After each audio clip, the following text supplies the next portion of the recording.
Olá, meu povo ligado no EducaPE. Vamos iniciar mais uma aula de língua portuguesa e a nossa conversa hoje será sobre o realismo, uma escola literária brasileira, que teve início lá na Europa no século XIX e que é uma escola que inicia muitas características da narrativa, que até hoje temos um rebatimento disso, tá bom? Mas, para começarmos, eu quero chamar a atenção de vocês para o seguinte. A literatura, ela, na verdade, é uma das artes, assim como a pintura, a escultura, tá certo? A música, a dança, são artes humanas. E como toda arte, ela é reflexo do contexto no qual ela surge, ela aparece. Ela traz, a arte, ela traz essa realidade circundante. O artista, seja ele um escritor, seja ele um pintor, seja ele um músico, ele é sim influenciado pela realidade circundante, pelo momento histórico. Então é por isso que é preciso, antes de mais nada, antes de fazermos qualquer estudo em cima das características de um movimento literário, em cima das características de uma obra literária, é preciso nos reportarmos ao contexto histórico, porque ele vai fazer com que compreendamos muito do que foi produzido, tá certo? E como eu falei, a literatura, como sendo uma das artes, assim como as outras, ela não foge a essa regra, podemos dizer assim, tá certo?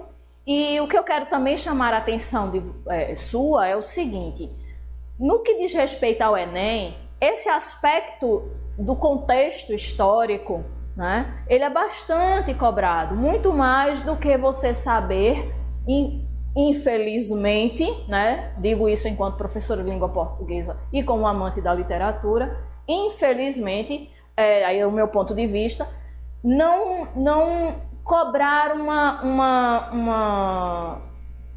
um conhecimento, digamos assim, mais aprofundado do tema, do assunto, da narrativa, no caso de um texto em prosa, tá certo?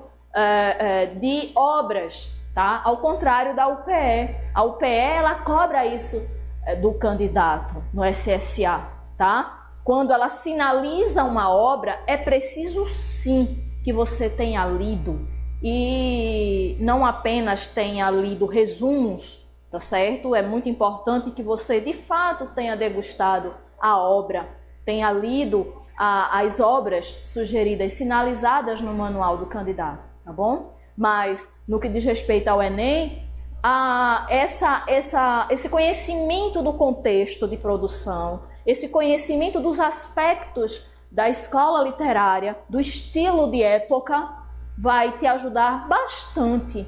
Fazer uma leitura atenta, dos textos que são colocados, e predominantemente temos a literatura mais contemporânea, a literatura, o modernismo, essas escolas mais antigas, ela tem um grau de incidência muito pequeno, tá? Nos itens da prova do Enem, mas assim, de qualquer forma, seja para uma questão da UPE ou uma questão do Enem, é importante sim que o ponto de partida seja o contexto histórico, tá certo?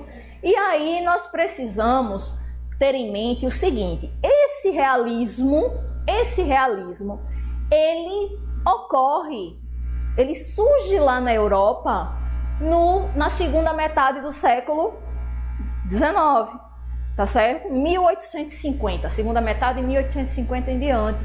E aí nós temos um contexto que é preciso que a gente tenha bem em mente, tá? Esses fatos históricos, esse contexto social, político, econômico, da sociedade europeia e também a brasileira, porque aqui no Brasil ele surge anos depois, tá certo? E a obra inicial, a obra inaugural, é Memórias Póstumas de Brás Cubas, de Machado de Assis, considerado o marco do realismo brasileiro, né? Marco, né? Apenas para fins didáticos, mas assim, nós não podemos... outro ponto que eu quero chamar a atenção de vocês é o seguinte: uma obra literária, quando ela é considerada marco, não quer dizer que tudo que foi produzido antes não traga germen, não traga características que já sinalizam um movimento que está por vir. Geralmente, ao término de uma escola literária, quando uma escola literária ela já está naquele processo de ser absorvida por uma outra escola, as obras já apresentam características de transição, tá certo? Então, assim, antes de Memórias Póstumas, nós já temos aspectos dentro da obra de romântica, né, que nos lembram, nos remetem às características que nós vamos ver fortemente lá no realismo. E isso é com toda e qualquer obra, todo e qualquer estilo de época, tá certo? Qualquer escola literária. Só fazendo aí, antes de iniciarmos o contexto histórico, fazendo aí uma recapitulação dessas escolas literárias que nós já tivemos, né? Porque vamos tirar o quentismo, que quentismo é apenas uma manifestação literária, tá? Ela não se configurou numa escola literária. A primeira escola literária brasileira é o barroco, né? Então nós temos o barroco, depois vem o quê? O arcadismo, depois do arcadismo, que vocês viram bastante com Luiz Fernando, Iracema, a Virgem dos Lábios de Mel, Álvares de Azevedo, Castro Alves e Navio Negreiro. Qual é a escola literária que abarca tudo isso?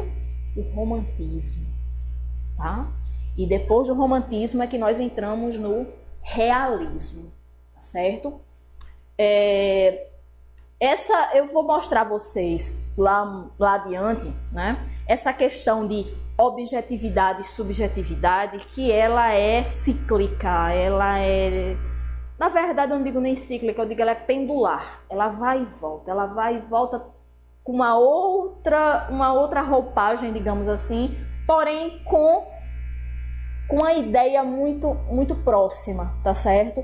A produção literária nesse período, né, do barroco, digamos, até o parnasianismo, né, o simbolismo, nós temos aí o homem gravitando entre a racionalidade e a emoção, entre a objetividade, ser mais objetivo em suas obras, e a subjetividade em suas obras, tá certo? Depois vou fazer um esquema para vocês em relação a isso, para vocês perceberem, tá? Que essa ideia de realismo, de real, de objetividade, de racionalidade, que tanto vai permear essa escola, ela na verdade já esteve presente em outros momentos, não da forma como ela é colocada no realismo, lógico, mas nós já tivemos em outro momento, tá? Em outra escola, né? Esse racionalismo, tá? Assim como a subjetividade romântica, você está lá numa briga entre razão e fé, né? Podemos dizer assim, a fé um tanto quanto emoção, né? Lá no barroco, tá? Depois eu faço esse esqueminha para vocês. Mas assim, esse contexto, quando eu iniciar realmente realismo, tá? Mas como eu falei, o contexto histórico ele é importantíssimo, seja para estudar o barroco, o arcadismo, seja para estudar o romantismo, qualquer escola literária. Você precisa ter em mente, preste atenção, você precisa ter em mente que esse contexto vai determinar muita coisa, tá? Vai se explicar muita coisa de por que aquela escola carrega essas características e até certo ponto você tem ali o autor, logicamente, com suas características pessoais, é o estilo individual de cada um, tá? Porque mesmo dentro de uma mesma escola, nós não temos digamos assim, uma uniformidade entre os escritores, tá? Porque cada um tem o seu estilo, né? Eles guardam entre si características comuns, mas cada um contribui, né? Coloca na sua obra o seu, né? A sua percepção, tá certo? É o que nós chamamos de estilo de época, né? Que é a escola literária, e o estilo individual, tá bom? Então, sem mais delongas, vamos ao contexto histórico, segunda metade do século XIX. Vejam só.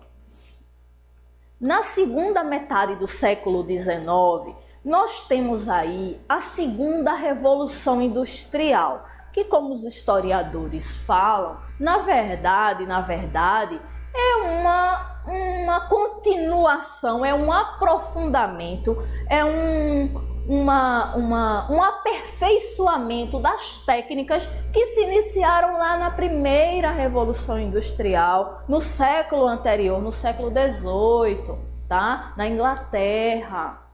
Na primeira Revolução Industrial, nós temos aí o ferro, né? Nós temos aí o carvão, nós temos aí a energia a vapor. Isso já se configurou, né, no século XVIII, um avanço. Agora imaginem, segunda metade do século XIX, 1850 em diante, você não ter o ferro, você ter o aço. Você não ter o carvão, você ter a eletricidade. Você não ter energia a vapor, você vai ter agora o petróleo, que até hoje é motivo de brigas, né, de guerras. Então, assim, é um salto, minha gente, espetacular, tá? É um salto que vai fazer com que o desenvolvimento tecnológico, ele cada vez mais seja vertiginoso, um crescimento vertiginoso. Essa segunda revolução industrial, ela na verdade é mencionado, né, geralmente, eu não sou professora de história não, viu? Vou falar assim mais ou menos do que eu já li. Vai até a Segunda Guerra Mundial, tá certo? Até a Segunda Guerra Mundial, e a partir daí nós já temos a terceira, né? Mas enfim, não é o nosso objetivo aqui aprofundar aspectos históricos, mas eu preciso que você entenda o seguinte, que o homem dessa época, ele está mergulhado nessa realidade. Eletricidade, petróleo, né? O aço, o desenvolvimento das ciências, a metodologia científica, o método, o experimento, a sistematização. Você tem aí o surgimento de ciências como a psicanálise, você tem o desenvolvimento da biologia, né? Da química, da física. Então, assim, isso tudo traz uma onda de cientificismo, de racionalidade. Reportem a tudo que era antes. Como era que o homem estava? O homem passou uma idade inteira, que foi a Idade Média, em cima do aspecto religioso, onde nós tivemos aí aula de química, né? Onde a tabela periódica ela surge como uma forma de esconder estudos. Era uma forma de, através de códigos, os alquimistas se comunicarem. Porque ninguém podia pensar. E de repente, alguns poucos séculos, né, a partir de vários acontecimentos históricos lá que determinam o fim da Idade Média no século XV, né? E nós estamos aí no século XIX. Alguns séculos depois, nós temos aí um avanço enorme. O homem sai dessas amarras da fé apenas, né? Por isso que nós temos aí uma luta nas escolas literárias de uma onda de subjetividade muito forte, né? E ele empreende no realismo essa característica de mostrar a realidade, tentar ser o mais objetivo possível, assim como as ciências que estavam se desenvolvendo e despontando nessa época, tá certo? Então nós temos um progresso científico que vai trazer essa objetividade e esse racionalismo.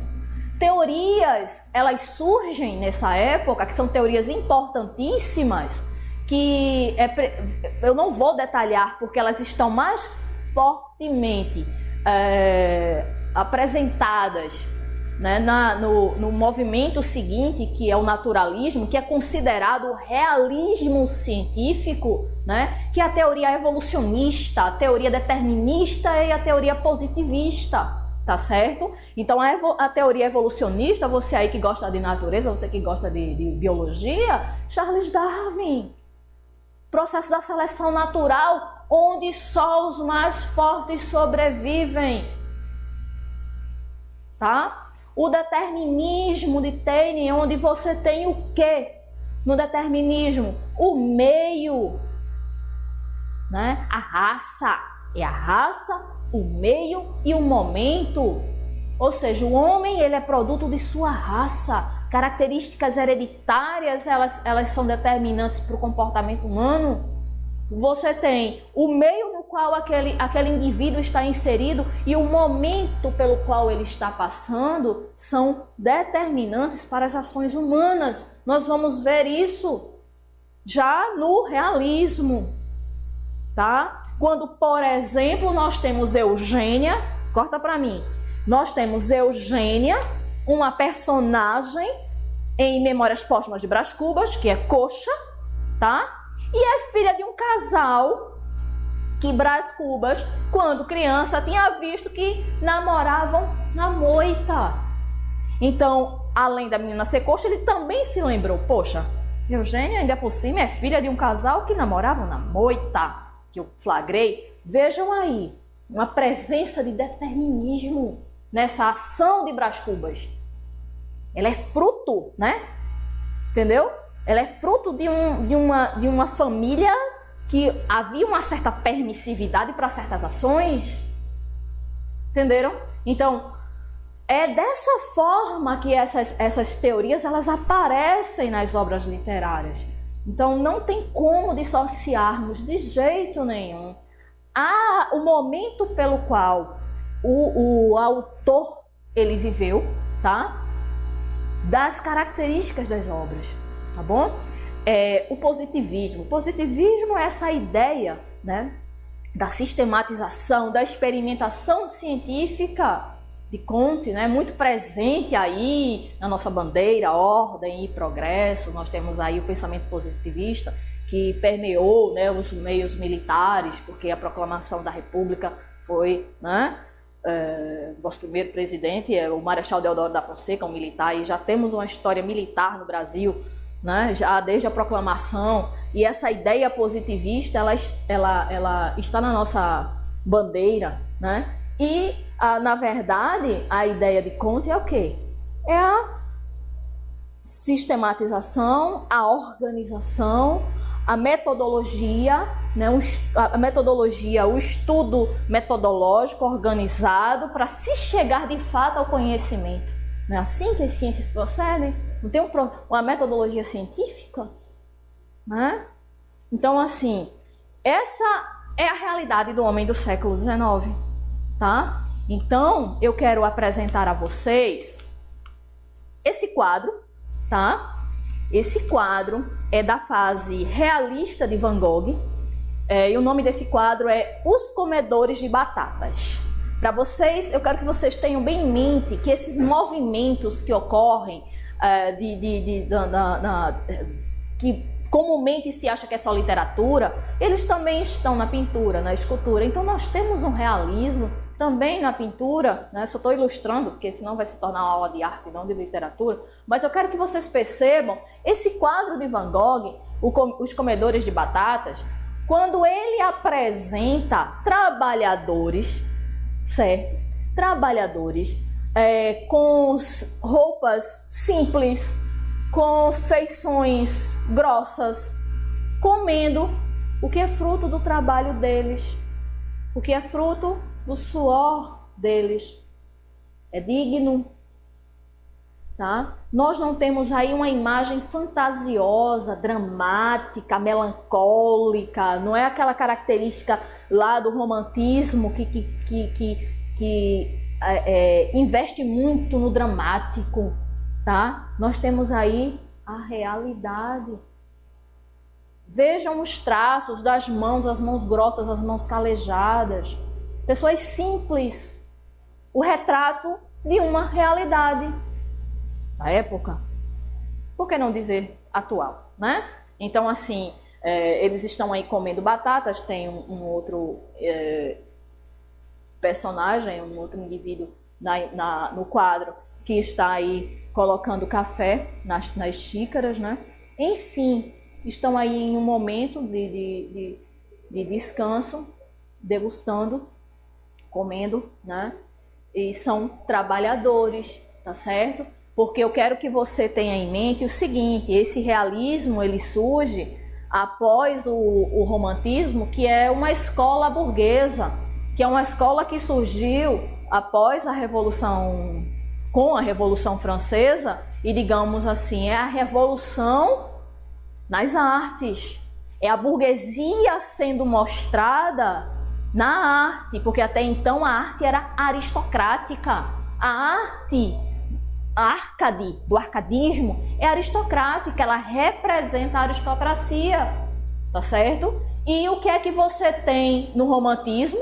O romantismo ele surge, qual é o contexto histórico? Luiz Fernando colocou aqui para vocês. Qual é o contexto histórico do romantismo? O contexto histórico é a Revolução Francesa de 1789, marco divisório entre a idade moderna e a idade contemporânea, a idade histórica que nós estamos, né, atualmente. Então, você tem o quê? Você tem o quê aí? A burguesia ascendendo ao poder, e essa burguesia ela não quer uma arte que represente a aristocracia, ela quer uma arte que a represente. Então surge o romantismo, como vocês bem viram. E a burguesia ela permanece sim no poder, né? Ela permanece. Estamos aí em 1885, tá certo? E esse retrato de Van Gogh já é mostrando, porque já temos aí períodos, né, de contestação, porque esse modo de produção capitalista que leva a uma subjugação, digamos assim, das classes inferiores, né, ele já traz aí uma realidade que temos, que é o trabalhador, tá? Temos aí já movimentos sociais, como bem sabemos, né, nesse período.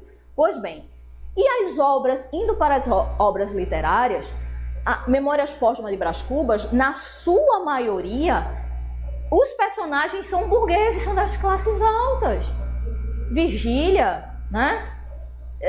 Lobo Neves, tá? E alguns são trabalhadores. É isso que nós vamos ver na próxima aula, onde nós vamos ter aí